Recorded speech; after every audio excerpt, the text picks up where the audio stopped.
สวัสดีค่ะป้าวันน้องกะเสียมากะအသက်များအကြောင်းကိုတစိမ့်တစ်ပိုင်းအနေနဲ့เสียမကပြောပြပေးသွားတယ်အသက်ကအသက်သေးရှိမယ်အသက်ရှင်ရှိမယ်ป้าวันน้องကအသက်သေးကိုเสียมကစာလုံးရောအတန်ရောရှင်းပြပေးခဲ့တယ်အခုပတ်တူးကအသက်ရှင်ရှင်းပြပေးပါမယ်ရှင်အသက်ရှင်ကယောยักษ์วอแหวมอม้างองู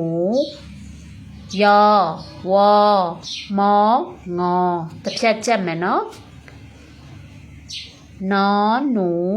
นอเนงรอเรือဒါလည်းတစ်ဖြတ်ချက်မယ်ลอลิงลอจุฬายอยิง